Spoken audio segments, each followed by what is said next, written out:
So this page is for those of you who are a little more comfortable with paint, but maybe not quite ready to do your own figures.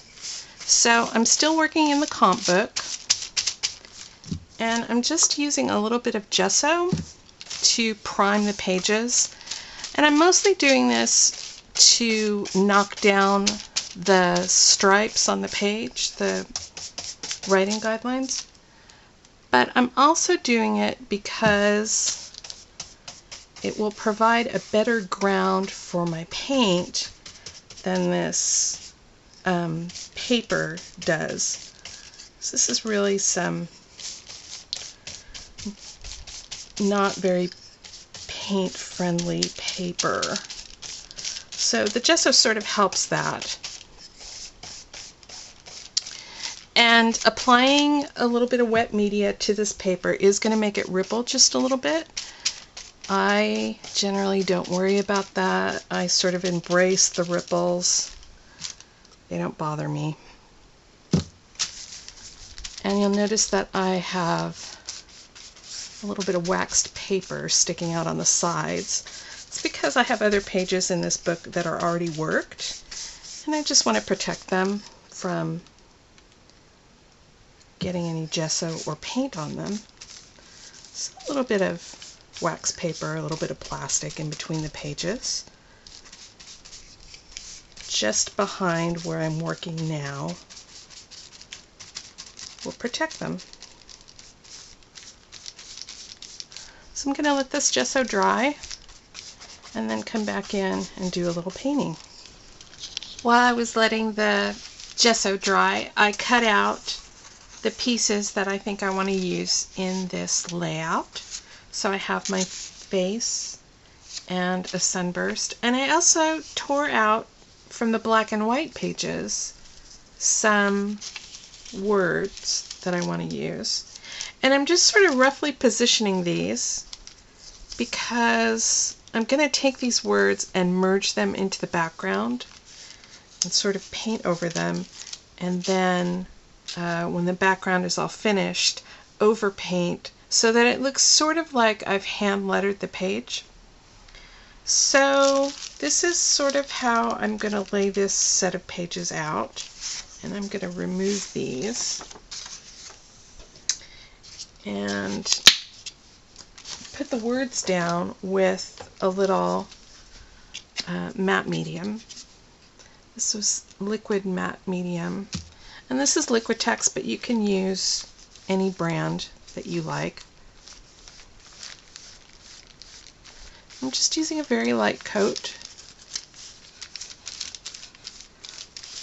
on the page itself, and then pressing the words into the wet medium and getting them nice and wet on the top layer. And that should prevent most ripples and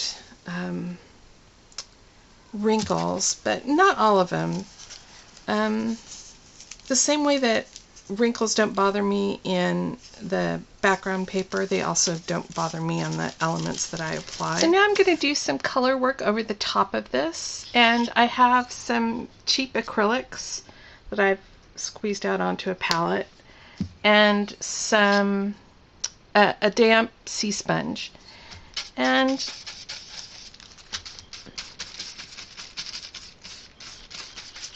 I'm just going to work this kind of roughly over the top of the gesso. And then I'm going to sponge away a little bit. And I'm going to sort of focus that sponging on the places where the words were.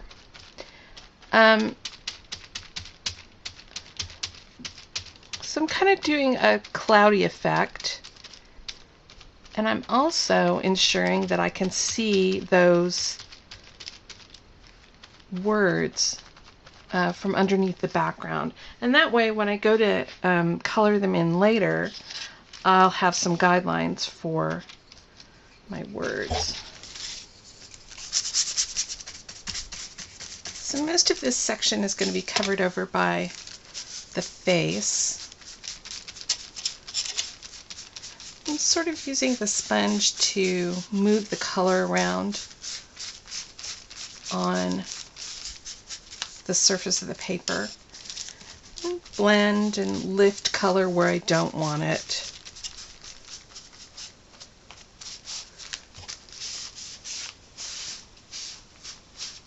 And apply it where I do want it, like up against the spine where it's hard to get paint in with a brush. Sponge is a good tool to use to do that.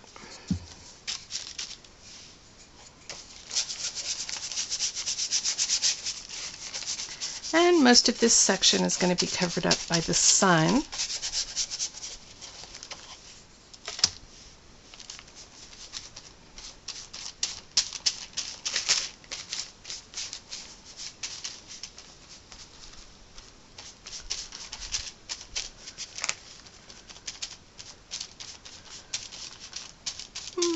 Maybe I'll leave it a little light down here where these other words are and not add so much color.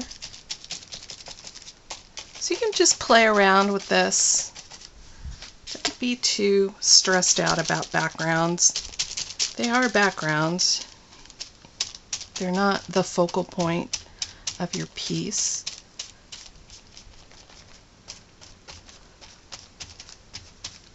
You're going to layer a bunch of stuff over the top of it. So don't be too stressed out about it. There.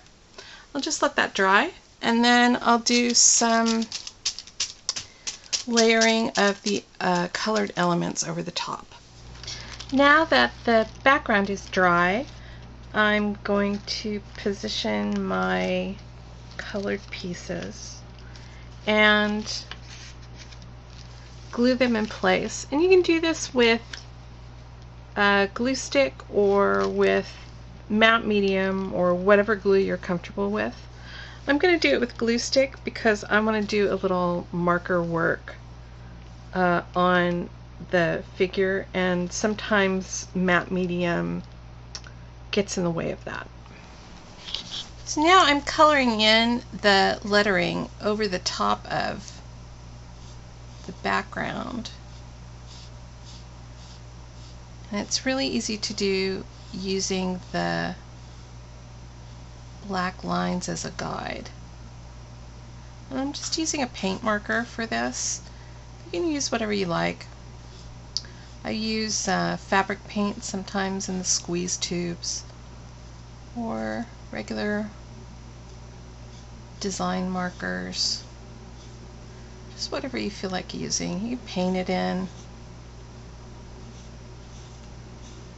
or use I have some water-soluble crayons that work really well at this.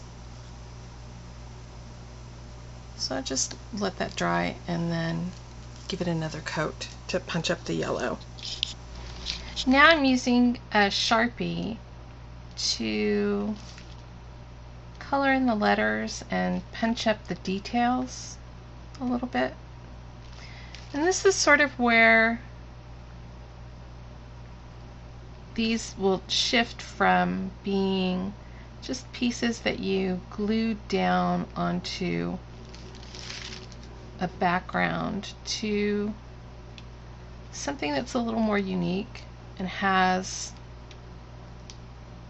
that look of being drawn by your hand rather than mine.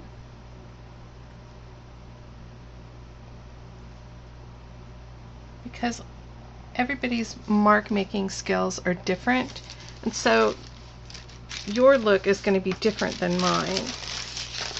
So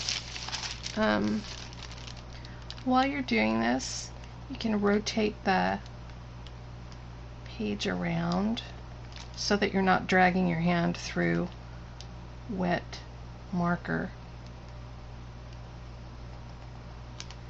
And just sort of add in any details that you want.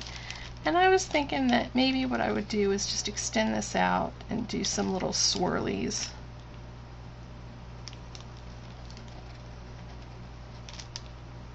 Out along the edge. And now it's really going to be more hand-drawn than printed and glued.